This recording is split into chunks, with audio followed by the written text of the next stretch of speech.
Hello, everybody. Welcome to APL Readers Corner. Thank you for joining us today. My name's Tessie, and I'm here with Nicole. And today we're going to be talking about the fairy tale genre.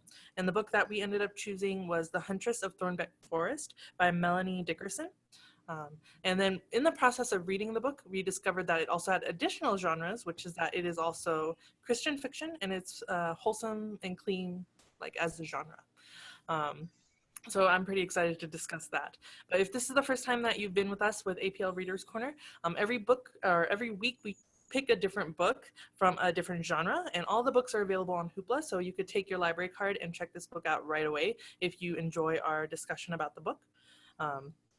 And if you saw that we were doing this book and you read along with us, and if you like the book, make sure to say it in the comments below. Let us know if you really liked it, if you hated it, or if after hearing us talk about the book, if you want to read it. Definitely.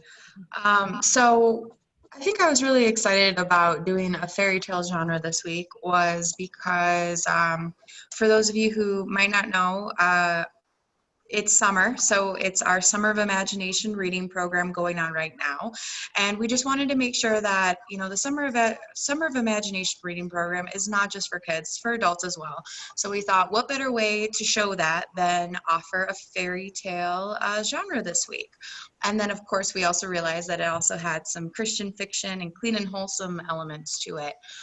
For those who don't know, the term fairy tale actually refers to the fantastic and magical setting or magical influences within a story rather than the presence of the character of a fairy within that story. Fairy tales are often traditional. Many are passed down from storyteller to storyteller before finally being recorded into books. There are about 8 different types of fairy tales. There are no really rules that can define a fairy tale. It's just more categorized by types. So there's a supernatural adversary, which could be like Red Riding Hood or Hansel and Gretel. Supernatural or enchanted relatives like Sleeping Beauty and Beauty and the Beast. Supernatural helpers like the fairy godmother in Cinderella.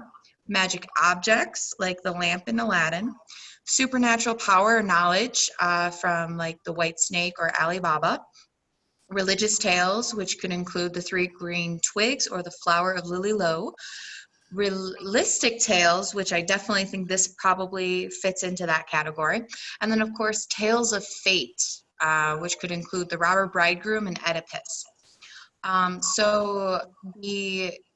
What defines a Christian fiction and a clean and wholesome romance would be a Christian fiction upholds a Christian viewpoint throughout the plot, characters, or both in a positive way. Other genres can be meshed with this genre, such as romance. The Christian aspects of Christian fiction do not have to be super overwhelming. A character may just grow in their faith or spiritually, or they might grow in their understanding of God and his impact on their lives, or as their salvation from a hardship or crisis.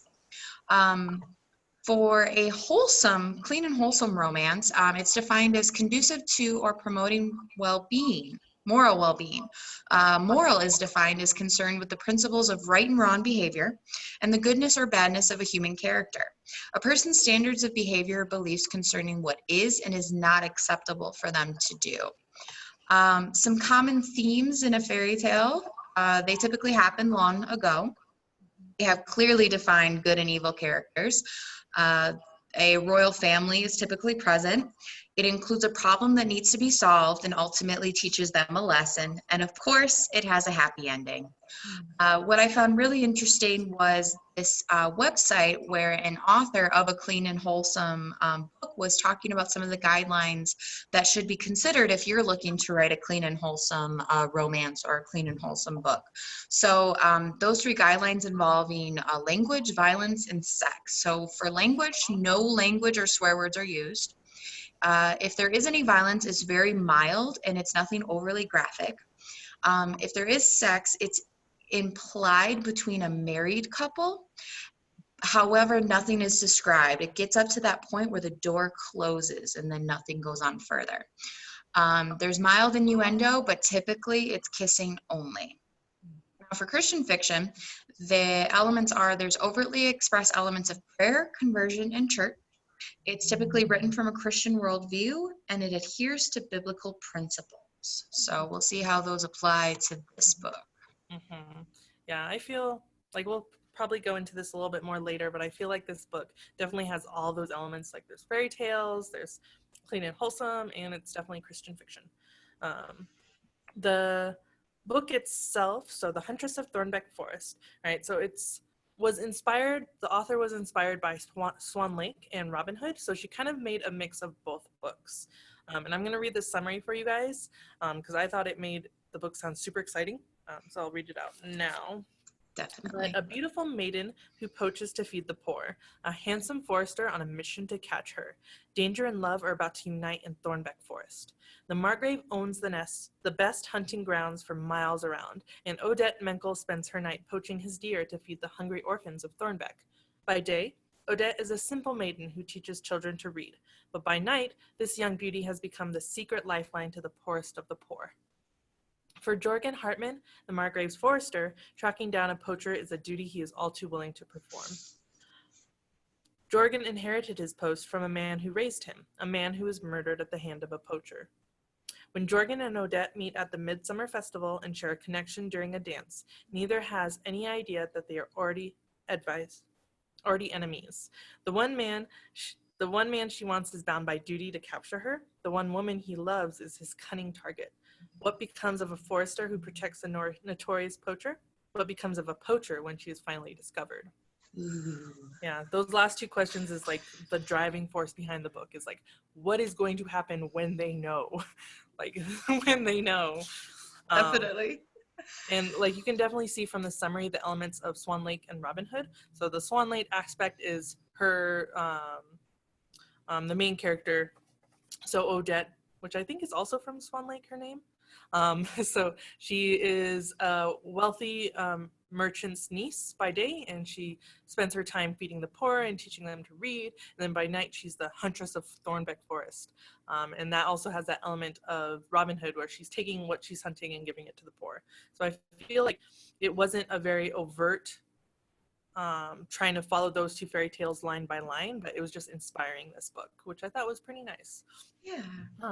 As far as the author, so she writes a lot of books like this, a lot of fairy tale themed, a lot of historical romance, and I'm assuming most of her books, if not all of them, are Christian fiction. But she's a New York Times bestseller, and she loves combining history, love, and adventure in her stories, which definitely this book has all three. She earned a bachelor's degree in special education, and she's taught a lot of children and adults, which I feel like comes into her story with Odette teaching the children. Like she put that teacher in there. She lives in Huntsville, Alabama right now, and this book in particular has won a lot of awards. So she's won 2 Maggie Awards, which is the Digital and Media Publishing Excellence Award. She's won the National Reader's Choice Award, Christian Retailing Best, Book Buyer's Best, the Golden Quill, which is a Teacher's Book Award, and then Carol Award and the Christie Award, which is for Christian fiction. So this book has got a lot of good responses overall, and on Amazon it has a 4.3 out of 5. Goodreads gives it a 3.8 out of 5, and then Hoopla 4.5 out of 5. So in general, I feel whoever reads this book rates it really well. So everybody enjoys this book when they read it. Yeah, I think that's pretty true. I mean, that's some pretty good ratings right there. But what I would love to know is, what did you actually think of the book? I feel like whoever is reading this book and goes into it wanting a historical romance that is Christian fiction and is wholesome will love this book. So that is the book for you if you like those sorts of books. I myself personally do not usually stray into that genre. Like I've read some historical fiction romance. It's not my favorite. I don't really read a lot of Christian fiction. And so this was a new territory for me. Like when I was reading the book, I could definitely tell like they put in parts of the Bible, and it was inspiring the main character to make the choices that she was making, which I thought was very nice. Like I like reading those parts. I was like, oh, that makes sense. But normally I don't read the books that are like, oh, this is Christian fiction. And because of that, I wasn't enthralled by it. Like some of the choices that she made when she was struggling with things that I felt were informed by her religion. So when she was like, oh, is this morally right? Is it right for me to be hunting these deer and poaching them and killing them, even though I'm doing it for the poor? And so she would go back and forth on this a lot. She would go back and forth about whether this was a good thing to do.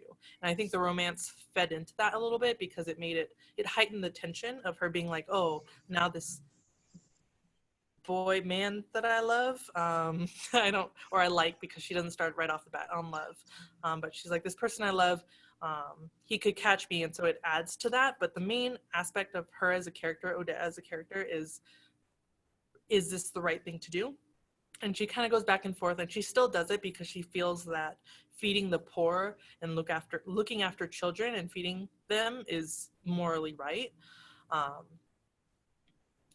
But for me, when I was reading those passages, because I guess I wouldn't have been caught up in the same questions on whether or not it's morally right, I would have been like, oh, I'm feeding these poor children, I don't care if it's stealing. But for her, it was a very big issue, and it informed a lot of the book.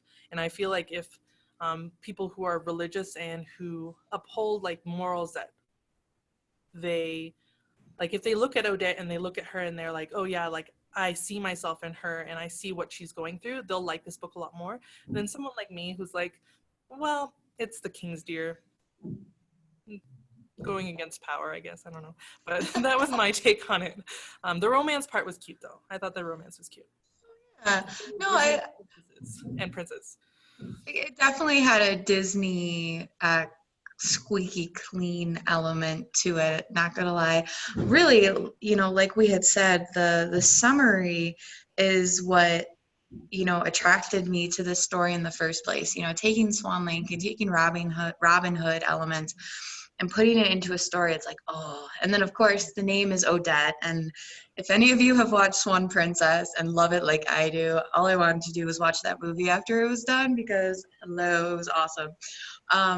But yeah, it was definitely adding that clean and wholesome aspect to it. Wasn't super awful in my opinion, but it definitely changed the story for me a lot in the whole fairy tale aspect, especially because it's considered a fairy tale. However, it's more considered a realistic tale because there is no elements of magic or sorcery or any mythical creatures present at all. So it's definitely, realistic, but at the same time, it's also in the setting is 1300s-ish in Germany. So then obviously that fits the fairy tale that it's really old. I loved it in the beginning. I first started listening to it, but the narrator that they chose I felt didn't get me involved in the story as much. But then when I read it, the words were they were wonderful. It starts out with her she's already in the forest and she is really good with a bow and arrow, and it was amazing. And then she is constantly conflicted with the idea that this is wrong. She's illegally doing this. She could get killed for this. But at the same time, I feel like, kind of like what you said, Tessie, where the king and the Margrave have so many wild animals around that, and they're not using or taking that advantage to their people. So in a way, she was kind of justifying that by like, well, there's all this extra deer, they're overpopulating. By killing them, I can not only just kill them to, slow down the population, but I can also help these poor families, because in turn, I was poor and I was on the street and begging for scraps of food and no one wanted to help me. So I should kind of pay it forward now that I have been brought up by my very generous, wealthy merchant uncle. And so I should pay it forward and I should help these poor kids because it's not their fault. Just like she had mentioned in the book multiple times, they didn't choose to be poor. But then you also have Jorgen, the forester, who at the same time, he's also a really good guy. Disney Prince, totally. He doesn't like the idea of someone poaching, but he also wants to help the poor just as much as Odette does. So when he found out that there was like multiple rabbits or hares I should call them, hares that were overpopulated, you know, the first thing he asked the Margrave was, what, can I take some of these and can I go feed the poor? Because, you know, that I used to be poor, and he wanted to pay it forward. So they both felt like it was their duty to help the poor because they were poor once themselves. And I think that fits a lot with the genre themes, because there's clearly some moral conflicts in this story. And there's also, obviously, we talked about, there's elements of Christianity in it, because she has a brother Philip come and teach her theology. And I was a little impressed with her. She, like we had talked about, she kind of, you know, helping the poor and also poaching and everything. She kind of is more of a feminist, and especially in the 1300s, that's not exactly common. And she also is very outspoken, especially when it comes to her conversations with her theology teacher. And she ends up quoting scripture against him so much that he gets upset and he leaves. And it was like, wow. So, I mean, you'd think she's super outspoken, so you would almost think she would almost use her outspokenness to do more than just poaching and helping the poor, which she does. She teaches them to read, which no one mentions that that's actually frowned upon or anything. No one kind of mentions that at all, so that's really interesting. But I enjoyed it. There were certain points where I felt it dragged a little bit, unfortunately, at the end. And I think maybe it had to do with that clean and wholesome aspect, where it was the forbidden love, well, she's above me in stature, so I can't pursue her. And he's the forester. If he finds out I'm the poacher, he could kill me. And so there was that obstacle stopped them from truly connecting the way that I think that we wanted them to, obviously, which is the point of the story, is to add a little, you know, obstacles here and there. But I felt like they learned a lesson at the end. Don't poach. Just find other ways to help the poor, maybe, or just always keep in mind that help those who are less needy than yourself. Because you never know when they could pay it forward. So I feel like that's definitely big throughout the thing. What I loved at the end of the book, actually, is the author actually included her own discussion questions. So I took a couple from the author herself, because I felt like some of these questions I thought were really good to talk about. So the first one is, do you think Odette is justified in shooting the Margrave's deer illegally in order to feed the poor? What about her background has led her to become a poacher? So I think you touched upon this a little bit first, Nicole, but she was actually, like, her parents died, I guess, during a illness sweeping the country, and her parents were killed, or they got ill and they died.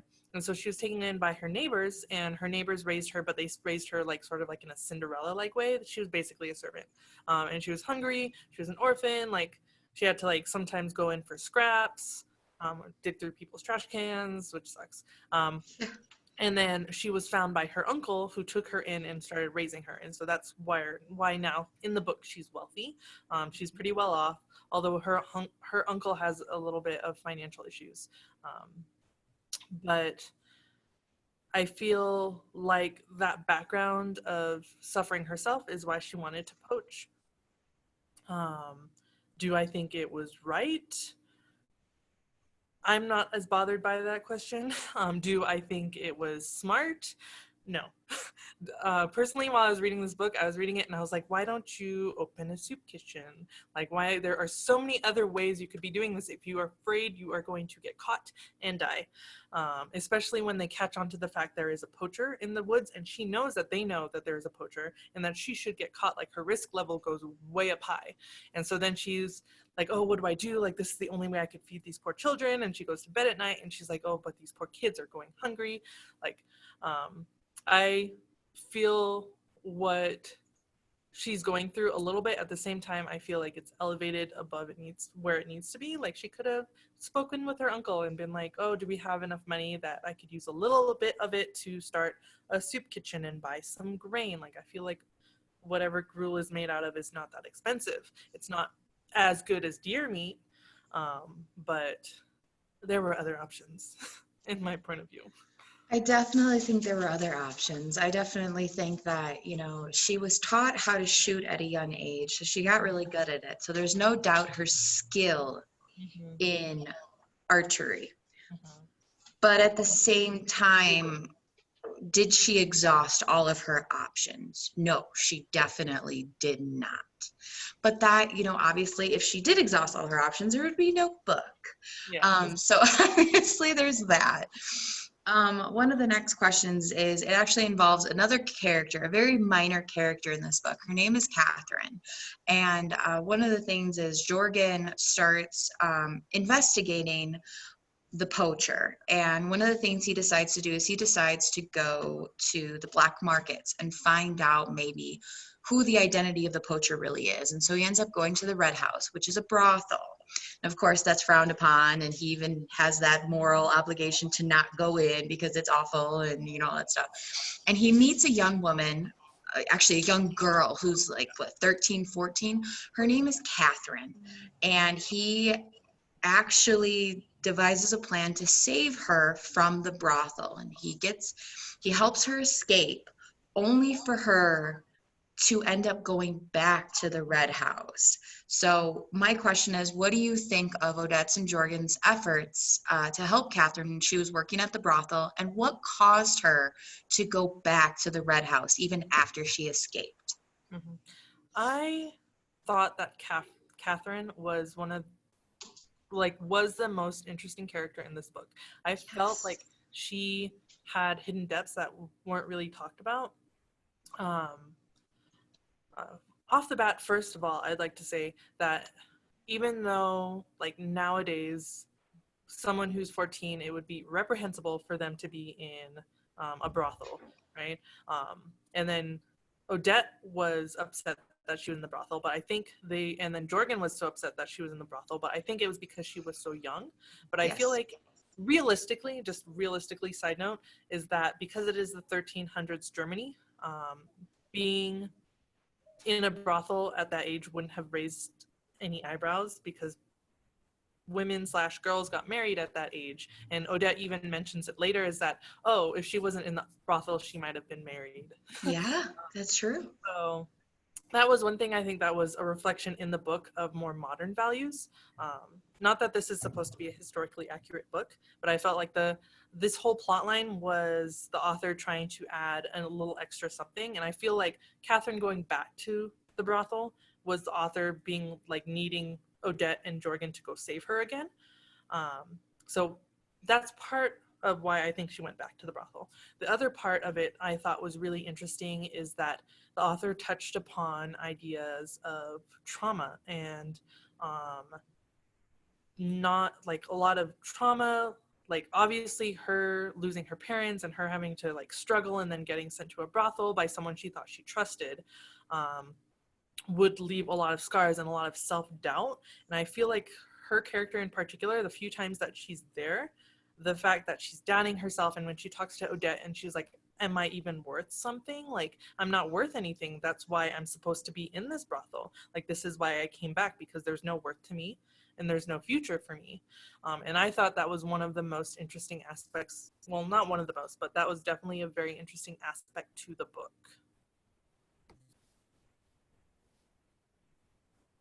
And it looks like we lost Nicole again, but she'll come back. And we'll come back to this question for Nicoles to hear what her answer was.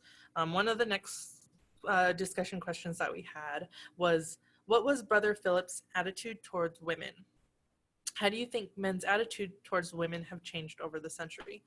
So Brother Philip, he was the monk that was teaching Odette. So she was taking private theology classes, which normally a woman wouldn't be able to do unless maybe she's like wealthier. But I feel like because she asked her uncle, like she was interested in this subject, that her uncle was like, yeah, I'll get you a theology teacher. And so Brother Philip came in and was teaching her about the Bible and all the different parts of that. And he was very demeaning of Odette and what she was learning. Like there's one scene where she's arguing with him and they are arguing through scripture, so they're talking back and forth, and he says one scripture and she says something that's like counteracts him, and they kind of go back and forth, and then he just gets very upset with her about it. And so I feel like his attitude towards women was reflective of what it would have been in the 1300s Germany. Like that's just the way it would have been. Like the fact that Odette was taking these classes and the fact that she was such a strong female character is what is unusual in that setting. Women, I feel like the attitude of women, attitude towards women over the century, the way it has changed is probably such a broad topic. Nicole, you're back. Is such a broad, I skipped to the next discussion question. Okay. Yeah, but I'm Keep talking going. about how men's attitudes towards women have changed over the centuries. Yes. And I feel like that question in particular is such a huge question that it is outside of the scope of this book review. But I will say that in the book that I feel a lot like Odette, especially the fact that she was a strong female character and she was outspoken and she stood up for herself and she studied and she helped the poor and she was basically free to marry whoever she wanted, is a reflection of values that women hold today rather than historically in 1300s Germany. So there's that.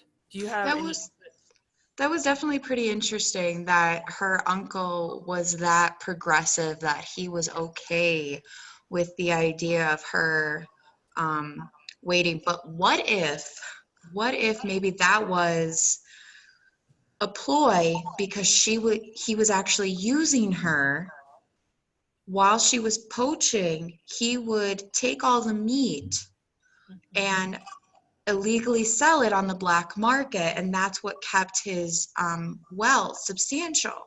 So I'm wondering if maybe he didn't want her to leave because eventually that money train would go with her. But at the same time, when he got desperate enough, he started pushing her to marry another character, Mathis, which we don't talk about because we don't like him. He's a very immature brat. That's what he is. And that's the perfect description of him. Right.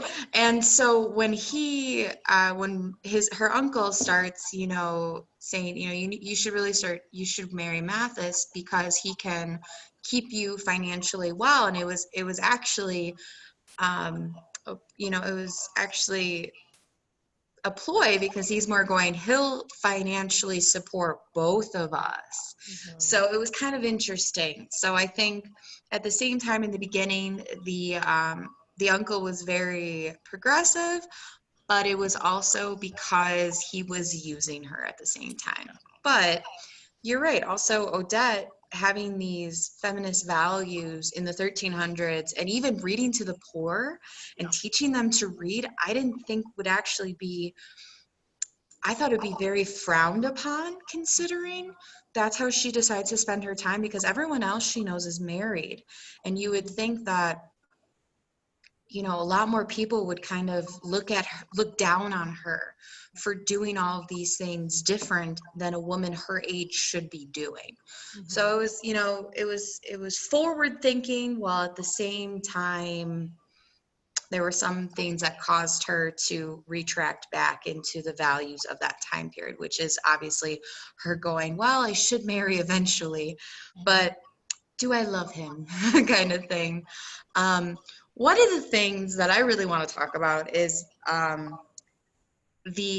once the Margrave and of course the Forester find out that it is actually Odette that is the poacher, not only does Jorgen shoot her, shoot her twice, but then the Margrave has his own punishment for her, and then also her uncle, who we find out has been illegally selling Odette's game meat on the black market. But what the Margrave does is different than what I probably would have seen him doing. So do you think the Margrave's judgments and punishments against Odette and her uncle were just? Mhm. And what was your favorite action taken by the Margrave? So I feel like the ending was just a reflection of the fact that this book is a clean and wholesome book. It's a fairy tale. It's not trying to be historical. It's trying to like end the romance on a happy and positive note.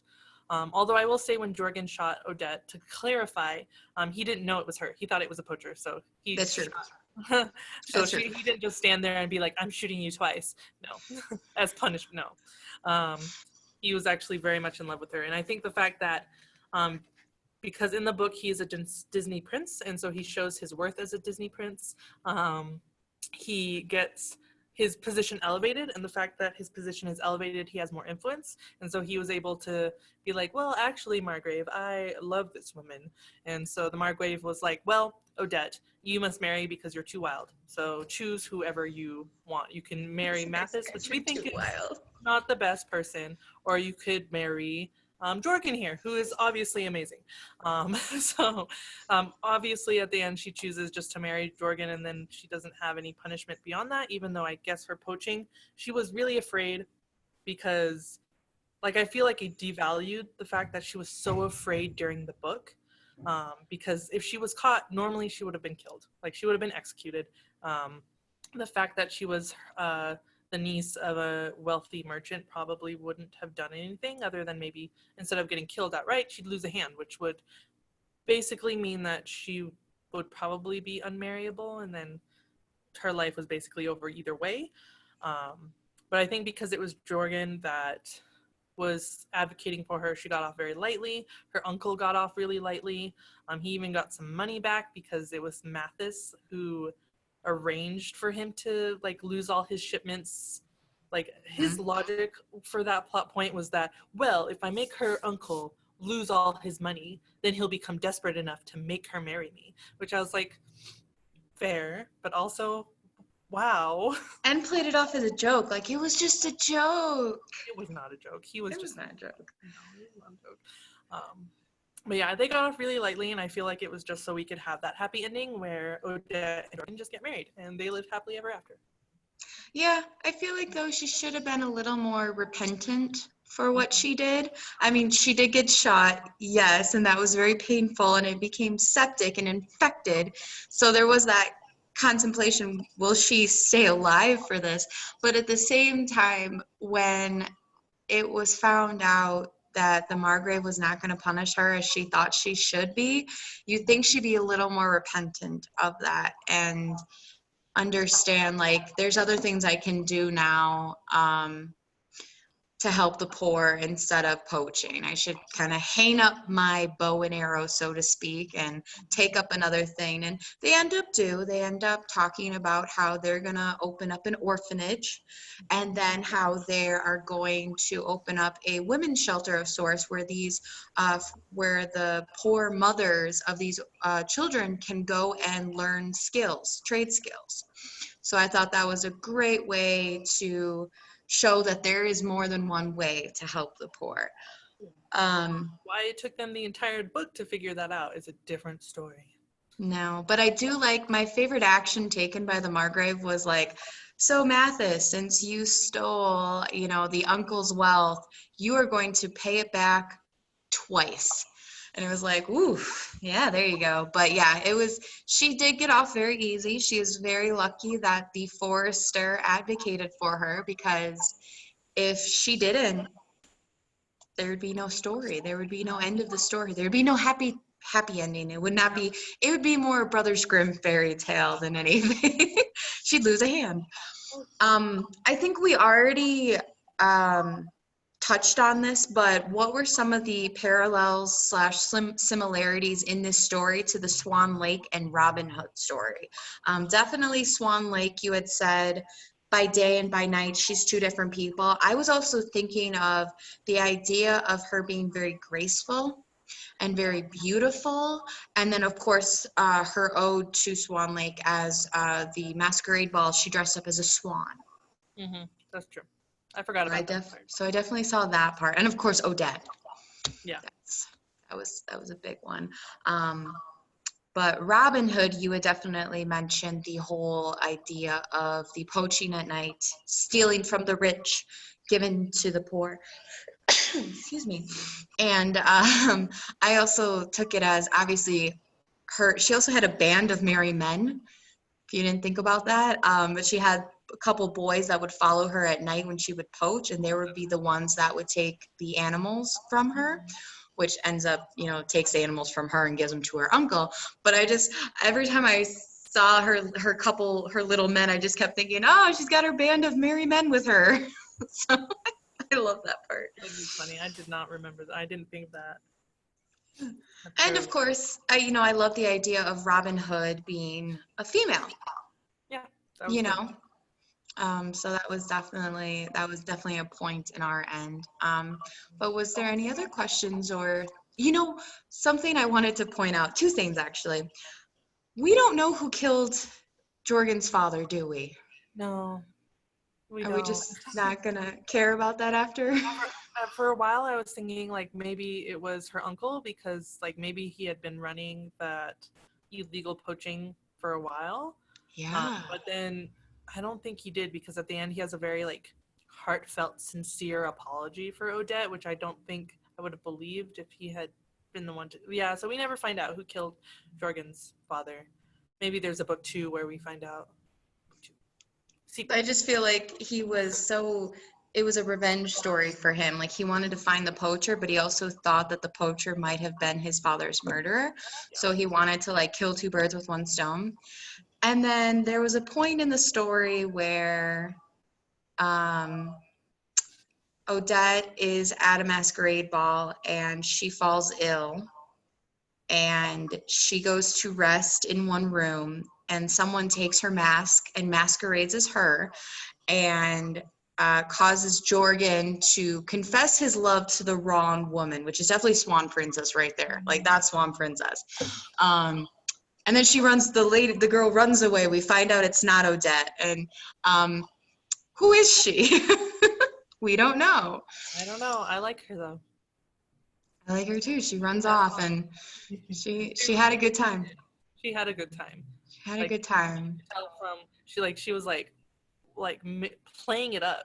And so even Jorgen was like, Odette usually doesn't act like this, but you know what? I'm going to confess my love anyways. She doesn't sound like this, but I'm still going to ask her to marry me. So those are definitely two things. If you readers or viewers read this book, if you have that same question, those two are going to be put in that pile of unknown answers right now.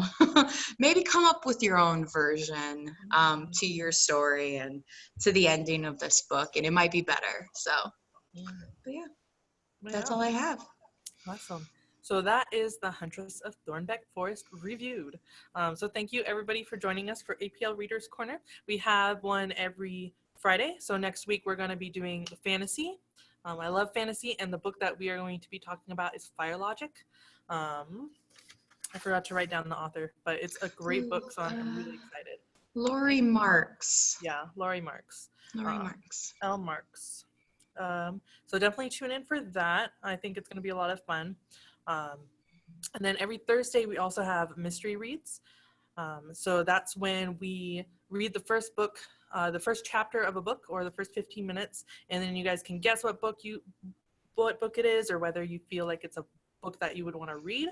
And then we talk about the book a little bit. So those are two programs that we're doing here at the Aurora Public Library. And like Nicole mentioned at the beginning, make sure to sign up for Summer of Imagination, our reading program. If you haven't already, it's for all ages. And if you read books, which I'm sure you guys are already doing anyways, you get to win prizes. So it's for all ages. And we are also doing curbside at the Aurora Public Library. So if you'd like to have your tangible books again, just give us a call and we can put those books on hold and we can just deliver them right to your car. So thank you guys for joining us today, and I hope you have a great day. Bye, everyone.